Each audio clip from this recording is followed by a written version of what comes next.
भारत माता की, भारत माता की, भारत माता की।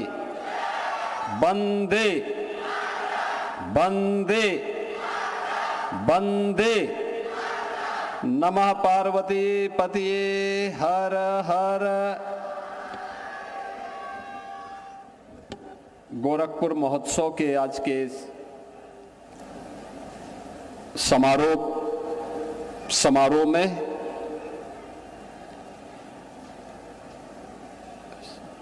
मंच पर उपस्थित केंद्रीय मंत्री श्री कमलेश पासवान जी, गोरखपुर के लोकप्रिय सांसद श्री रविकिशन शुक्ला जी,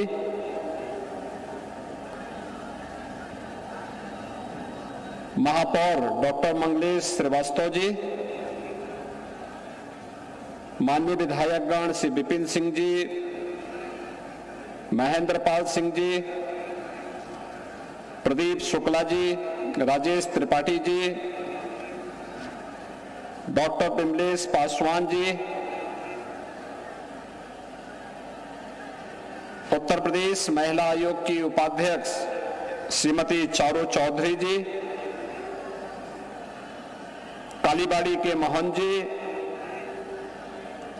भारतीय जनता पार्टी महानगर के संयोजक श्री राजेश गुप्ता जी,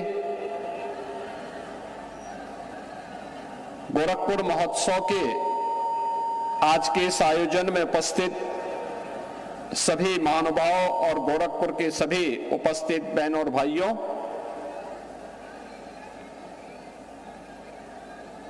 मुझे प्रसन्नता है कि पिछले 3 दिनों से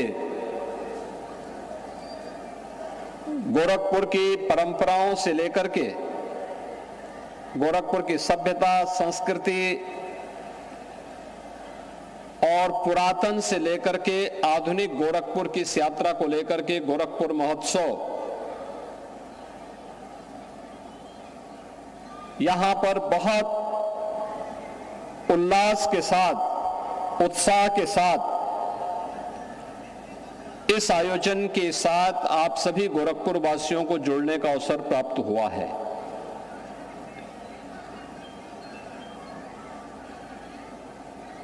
जीवन के प्रत्येक क्षेत्र से जुड़े हुए अलग अलग पक्षों को लेकर के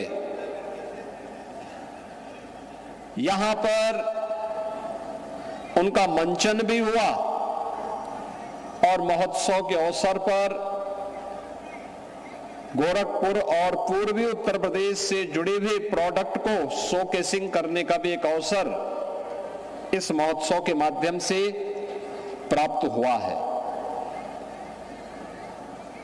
युवाओं के लिए विज्ञान प्रदर्शनी का आयोजन,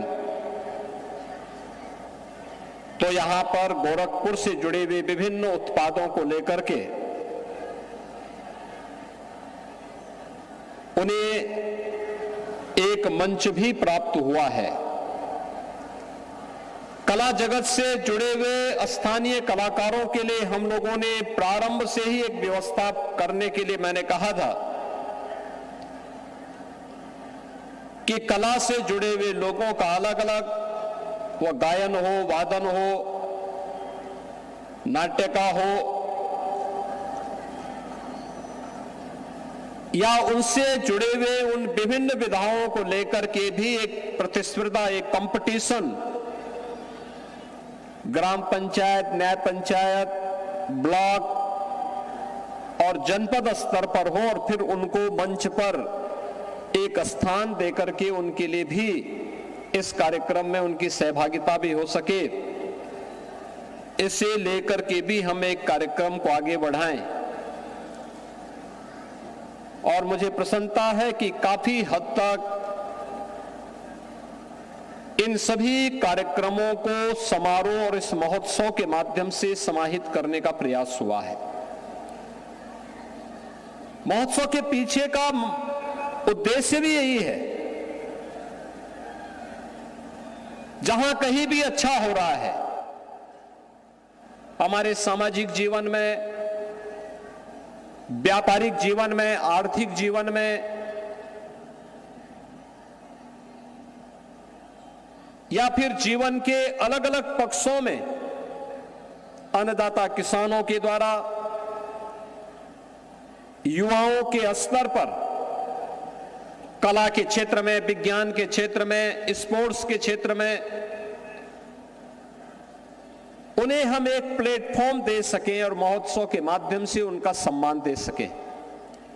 गोरखपुर गौरव से आज इस बार भी हम लोगों ने 6 ऐसी विभूतियों को, जिन्होंने अलग अलग क्षेत्र में कुछ नया करने का प्रयास किया, कुछ अलग करने का प्रयास किया, उन्हें सम्मानित करने का प्रयास किया। यद्यपि गोरखपुर बहुत बड़ा जिला है, 65 से 70 लाख की आबादी के जनपद में 5-7 लोगों का चयन करना एक दुरूह कार्य है। उनमें से प्रयास किया जाता है कि कुछ लोगों का चयन हो, उन्हें मंच पर सम्मानित किया जाए। और मुझे प्रसन्नता है कि यहां पे अलग अलग क्षेत्र में, शिक्षा के क्षेत्र में अपने विशिष्ट शोध के लिए, स्पोर्ट्स के क्षेत्र में जिन्होंने गोरखपुर और देश के नाम को आगे बढ़ाने में योगदान दिया है, कला के क्षेत्र में या फिर अन्य क्षेत्रों में भी, कृषि के क्षेत्र में भी जिन्होंने कुछ नया करने का प्रयास किया, उन सभी ऐसी विभूतियों को आज इस मंच पर फिर से सम्मानित किया गया। मैं इस अवसर पर गोरखपुर से जुड़े हुए इन सभी विभूतियों को, जिन्हें आज यहां पर गोरखपुर गौरव से सम्मानित किया गया है, मैं उन्हें हृदय से बधाई देता हूं, अपनी शुभकामनाएं उनके प्रति व्यक्त करता हूं। यह सम्मान हमारी वर्तमान पीढ़ी को और अलग अलग क्षेत्र में कार्य करने वाले हमारे कलाकारों को और जीवन के अलग अलग क्षेत्र में अपने परिश्रम से कुछ नया देने वाले लोगों को भी एक नई प्रेरणा होगी, आगे बढ़ने के लिए उनके लिए एक प्रेरणा होगी। और से समाज का दायित्व बनता है कि हम जिस समाज में रहते हैं उस समाज से केवल लेने की नहीं, बल्कि उस समाज को कुछ देने की भी सामर्थ्य हम स्वयं भी पालें। आज गोरखपुर और उत्तर प्रदेश विकास की एक नई बुलंदियों को छू रहा है। देश आगे बढ़ रहा था, लेकिन गोरखपुर विकास की दौड़ में पीछे छूट चुका था। 2017 के पहले के गोरखपुर से आज के गोरखपुर की जब आप तुलना करते हैं, आपको जमीन आसमान का अंतर दिखाई देगा। एक गोरखपुर 2017 के पहले का था, उपेक्षित था, असुरक्षित था। जैसे प्रदेश भर में उपद्रव है, वैसे ही गोरखपुर में भी था। गुंडागिर्दी थी, गुंडा टैक्स था, विकास नहीं थे, बिजली नहीं थी, गंदगी थी और बीमारी अलग से थी, इंसेफ्लाइटिस की बीमारी थी। गंदगी रहेगी तो मच्छर होंगे, मच्छर और माफिया एक दूसरे के पूरक है। जब समाज जागरूक नहीं होता है स्वच्छता के प्रति और हर प्रकार की स्वच्छता के प्रति, यह गांव, कस्बा या शहर की स्वच्छता हो या फिर सामाजिक स्वच्छता, उसके दुष्परिणामों का भुक्तभोगी उसे स्वयं होना होता है। और एक गोरखपुर तो माफिया राज के लिए, माफियाओं के गुंडागिर्दी के लिए कुख्यात हो चुका था। लोग नाम नहीं लेना चाहते थे। प्रदेश की भी यही स्थिति थी। हर दूसरे तीसरे दिन एक दंगा होता था, अराजकता चरम पर थी। न व्यापारी सुरक्षित था, न बेटी सुरक्षित थी। हर व्यापारी, हर चिकित्सक, हर उद्यमी गुंडा टैक्स देने के लिए मजबूर था। विकास के कार्य ठप पड़े हुए थे। इंसेफ्लाइटिस से सैकड़ों मौतें हर वर्ष होती थी, कोई पुरसा हाल नहीं था। नौजवानों को प्लान करने के लिए मजबूर होना पड़ता था। लेकिन डबल इंजन की सरकार आदरणीय प्रधानमंत्री मोदी जी के मार्गदर्शन और नेतृत्व में इस गोरखपुर ही नहीं, पूर्वी उत्तर प्रदेश की कायाकल्प को लेकर के जिस अभियान के साथ आगे बढ़ी, आज उसके परिणाम हमें जमीनी धरातल पर देखने को मिलते हैं। कोई व्यक्ति 8 वर्ष 10 वर्ष पहले गोरखपुर आया होगा, आज आएगा, वो पहचान नहीं पाएगा। ये परिवर्तन आज आपको गोरखपुर के अंदर देखने को मिलता होगा। और ये केवल गोरखपुर का नहीं, आप अयोध्या जाएंगे, अयोध्या में भी आपको यही परिवर्तन देखने को मिलेगा। जो व्यक्ति 8 साल 10 साल पहले अयोध्या गया होगा, आज अयोध्या को पहचान नहीं पाएगा। क्या ये वही गलियां हैं? काशी जाएगा, 11 वर्ष पहले जो गया होगा, राज जाएगा, काशी को पहचान नहीं पाएगा, प्रयागराज को पहचान नहीं पाएगा। बाहर से लोग आते हैं, दक्षिण भारत से लोग आते हैं, मुंबई से लोग आते हैं लखनऊ में, और जो 8 वर्ष 10 वर्ष बाद आया है, आज वो पहचान नहीं पाता है। कहता क्या यही लखनऊ है? हम उससे पूछते हैं ये प्रश्न क्यों कर रहे हैं आप?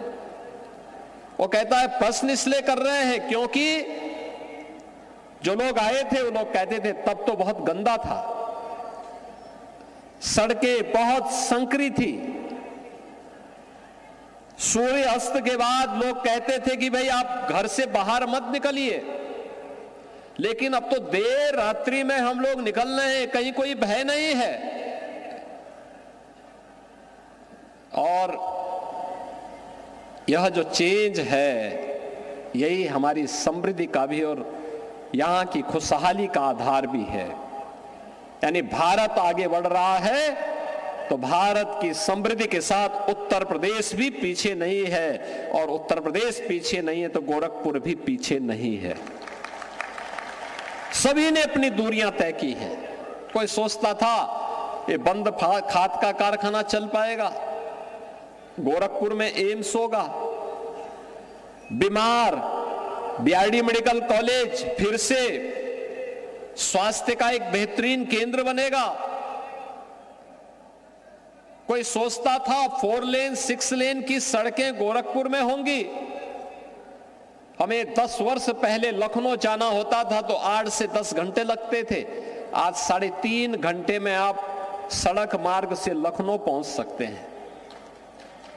एक कालीबाड़ी के बाबा है ना, ये कब लखनऊ जाएं और कब लखनऊ से वापस हो जाएं तब हमें पता लगता है जब ये वापस गोरखपुर आकर के अपना फोटो अपने फोन पर फिर से अपलोड करते हैं कि मैं लखनऊ में फलानी फलानी जगह गया था। यानी पूरी जजमानी करके आ चुके होते हैं इतनी देर में वो लखनऊ से। ये चेंज है। अयोध्या आज से 10 साल पहले जब हम लोग जाते थे 6 से 8 घंटे लगते थे, आज मात्र 1.5 से 2 घंटे के अंदर आप अयोध्या पहुंच सकते हैं। काशी आज से 5 साल पहले आप जाते थे गोरखपुर से 5 से 6 घंटे लगते थे, अब मात्र 2.5 घंटे में आप वाराणसी पहुंच सकते हैं। हर ओर से 4 लेन और 6 लेन की कनेक्टिविटी। 17 के पहले गोरखपुर में एक वायु सेवा थी, वह भी कभी कभी आती थी। हम लोगों को अगर इमरजेंसी में दिल्ली जाना होता था तो पहले लखनऊ जाते थे, लखनऊ से फिर हम लोग दिल्ली की फ्लाइट पकड़ते थे, या 14 घंटे ट्रेन में बैठ करके हम लोग जाते थे। आज लखनऊ से गोरखपुर से दिल्ली हो, मुंबई हो, कहीं की दूरी को 1 घंटे में 1.5 घंटे में हम पूरी कर सकते हैं। कनेक्टिविटी इस रूप में, इंफ्रास्ट्रक्चर इस रूप में, और इन्वेस्टमेंट जब सुरक्षा का बेहतर वातावरण होता है। गोरखपुर में पिछले 8 वर्ष के अंदर 8 वर्ष के अंदर हजारों करोड़ रुपए का निवेश हुआ है। इस निवेश के माध्यम से गोरखपुर में 50,000 से अधिक नौजवानों को नौकरी मिली है। 50,000 से अधिक नौजवानों को। यानी जिस कार्य के लिए जो 50,000 नौजवान गोरखपुर में औद्योगिक क्षेत्र में निवेश के परिणाम स्वरूप नौकरी पाए हैं, आखिर ये भी तो कहीं जाते, देश के अंदर जाते, पलायन करते। आज उन्हें अपने ही घर में, अपने ही क्षेत्र में, अपने ही जनपद में नौकरी प्राप्त हो रही है। पहले गोरखपुर में एक विश्वविद्यालय था, आज गोरखपुर में 4 विश्वविद्यालय हैं। आज गोरखपुर में होटल मैनेजमेंट का भी इंस्टीट्यूट खुल चुका है। नाइलेट का भी स्किल डेवलपमेंट का एक नया सेंटर गीड़ा में हम लोगों ने प्रारंभ करवा दिया है। अटल आवासीय विद्यालय अब केवल जिनके पास पैसा होगा वही नहीं पढ़ेगा, बल्कि गरीब से गरीब बच्चा भी अत्याधुनिक शिक्षा प्राप्त कर सकता है। अटल आवासीय विद्यालय सहजनवा में बनकर के आज यहां के हर बच्चे को, प्रदेश के हर गरीब बच्चे को आगे बढ़ने के लिए एक नई ऊंचाई प्रदान कर रहा है। ये जितनी भी उपलब्धियां होती हैं, अपनी विरासत के साथ साथ विकास की यात्रा को शोकेसिंग करने का एक प्लेटफॉर्म मिल सके, एक मंच मिल सके, उस मंच को प्रस्तुत करने का एक आधार होता है। जीवन हताशा और निराशा का नाम नहीं है। जिसने बेईमानी की होगी वह हताश और निराश होगा। एक सामान्य भारतीय नागरिक बेईमानी नहीं करता, अपनी मेहनत से, अपने परिश्रम से, अपने पुरुषार्थ से वो आगे बढ़ता है। उसे अपने पुरुषार्थ पर विश्वास होता है तो उसे अपने महोत्सव के साथ जुड़ने का अधिकार भी होना चाहिए। और गोरखपुर महोत्सव को इसी आधार पर हम लोगों ने कहा कि मकर संक्रांति यहां का सबसे बड़ा आयोजन होता है। लाखों लोग उत्तर प्रदेश से, बिहार से, नेपाल से, देश के अलग अलग भागों से आते हैं और सेवातारी भगवान गोरक्षनाथ जी को अपनी आस्था की पवित्र खिचड़ी चढ़ाते हैं। तो खिचड़ी के ठीक पहले वो आस्था का एक स्थल है, वहां आस्था को नमन करने के लिए देश और दुनिया से लोग आते हैं।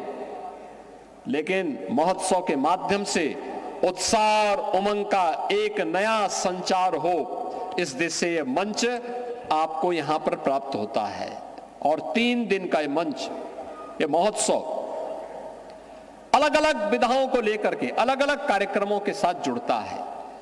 आज मुझे प्रसन्नता है, ये रामगढ़ ताल जो कभी गोरखपुर के अंदर अपराध का केंद्र माना जाता था, आज पर्यटन का एक बेहतरीन केंद्र बन गया है।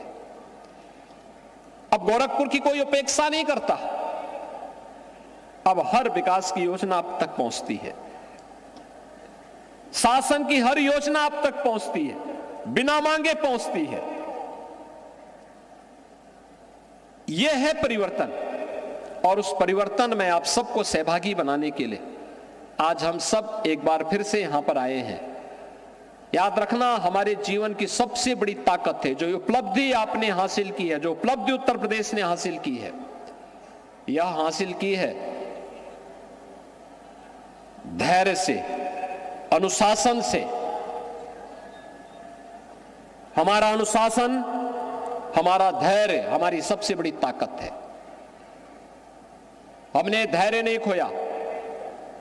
हां, अगर गोरखपुर या उत्तर प्रदेश की उपेक्षा हुई, हमने संघर्ष का रास्ता अपनाया। इंसेफ्लाइटिस के खिलाफ हम लोगों ने कभी संघर्ष का रास्ता अपनाया था। आंदोलन हुई, गोरखपुर की सड़कों पर हम लोगों ने आंदोलन किया। सरकार बनी, ये जिम्मेदारी हमारे ऊपर आई। पिछली सरकारें जो कुछ नहीं कर पाई थी, हमने मात्र 2 वर्षों में इंसेफ्लाइटिस का खात्मा कर दिया, हमेशा के लिए उसको समाप्त कर दिया। यानी हम कर सकते हैं, हमने करने की इच्छा शक्ति है। हम केवल संभावनाओं की बात नहीं करते, बल्कि आवश्यकता पड़ती तो उन संभावनाओं को परिणाम में बदल करके दिखाते भी हैं। इंसेफ्लाइटिस का उन्मूलन हो, विकास के कार्य हो, या माफिया मुक्त और दंगा मुक्त प्रदेश बनाने का कार्य यह उत्तर प्रदेश के अंदर किया गया है। और डबल इंजन सरकार की ताकत है कि हमने नौजवान के लिए रोजगार उपलब्ध करवाया है, अन्नदाता किसान के जीवन में परिवर्तन लाए हैं, हर व्यापारी और उद्यमी को भय मुक्त वातावरण दिया है, हर बेटी को हंसते हुए आगे बढ़ने के लिए एक उचित प्लेटफॉर्म उपलब्ध करवाया है कि एक बेटी भी स्कूल जा सकती है, बाजार जा सकती है, भय मुक्त वातावरण में जा सकती है। और अगर किसी गुंडे ने कुछ दुस्साहस किया तो उस गुंडे के लिए अगले चौराहे पर यमराज उसका टिकट काटने के लिए जरूर बैठा होगा। यह तभी हो सकता है जब सरकार में करने की इच्छा शक्ति हो, और अब तो सरकार इस दिशा में तेजी के साथ आगे बढ़ चुकी है। नई तकनीक के साथ, तकनीक हमारे जीवन में परिवर्तन ला सकती है, बहुत परिवर्तन ला सकती है। मुझे याद है आज से 8 वर्ष पहले, 2017 के पहले और 2017 में जब मैं मुख्यमंत्री बना था, उस समय मेरे पास सबसे ज्यादा शिकायतें आती थी कि साहब राशन नहीं मिलता है, राशन नहीं मिलता है। तकनीक का उपयोग किया गया, राशन की समस्या का समाधान हो गया। अगर हम चाहें जीवन में इसका उपयोग कर सकते हैं। ये तकनीक हमारे लिए महत्वपूर्ण है। जनधन की योजना ने हर गरीब को भ्रष्टाचार से मुक्त वातावरण देने में महत्वपूर्ण भूमिका का निर्वहन किया है। आपका स्मार्टफोन उस टेक्नोलॉजी का आधार बनता है, लेकिन हमें साइबर अपराध से बचते हुए हम इसका उपयोग करें, अनजाने व्यक्तियों पर विश्वास न करें। याद रखना, जब भी हम अनजाने लोगों पर विश्वास करते हैं तो साइबर अपराध की चपेट में आते हैं। जब भी हम शॉर्टकट का रास्ता अपना करके मुनाफा कमाना चाहते हैं, तब हम डिजिटल अरेस्ट का शिकार होते हैं।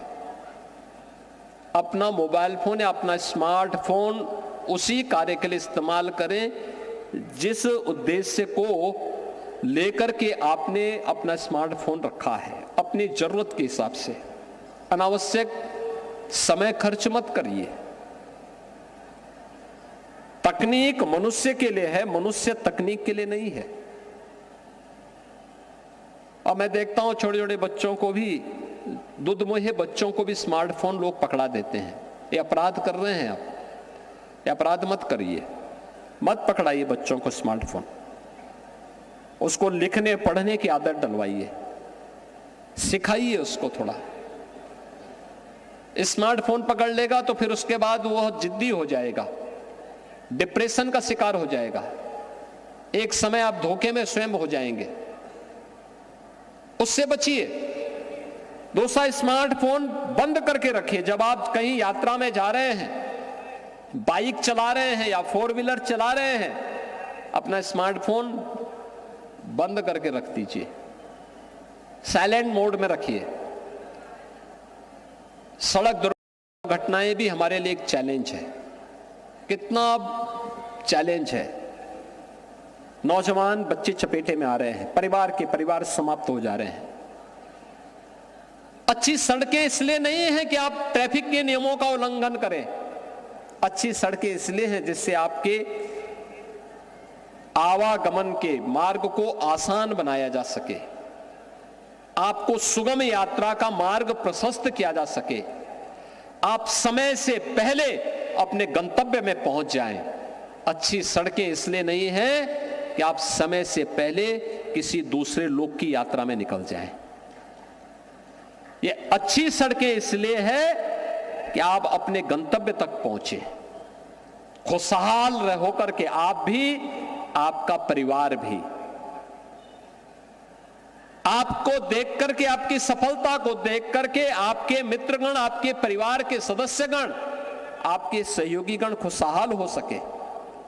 इसके लिए अच्छी सड़कें बनी हुई हैं, फर्राटा भरने के लिए नहीं, ट्रैफिक के नियमों का उल्लंघन करने के लिए नहीं। स्मार्टफोन लगा करके या बाइक चलाते हुए स्मार्टफोन से बातचीत करते हुए या कान में स्पीकर फोन लगा करके या नहीं दिया गया है, और इसमें नकल करने की आवश्यकता नहीं। मैं देख रहा था रवि किशन एक बार तो कैसे कर रहे थे, मैंने उनको कहा, मैंने कहा ये सब धोखा मत करो भाई, अगर आप स्वयं उल्लंघन करेंगे तो दोस्तों से फिर कैसे उम्मीद करते हैं। हम सबको इन सावधानियों को जीवन में तो याद रखना होगा और महोत्सव का आनंद लेना चाहिए अच्छे ढंग से, अनुशासित तरीके से। अच्छी लगे ताली बजाइए और अच्छा नहीं लगे तो चुपचाप बैठिए। अभी कुछ ही देर में यहाँ पे कालीबाड़ी के बाबा जी और उनका रवि किशन का भी एक काव्य पाठ होगा। और कालीबाड़ी के बाबा जो है ये मिथिलांचल से, और मिथिलांचल की ही एक बेटी बिहार विधानसभा की सदस्य मैथिली सुश्री मैथिली ठाकुर, उनका भी यहाँ पर अभी एक भजन भी होगा।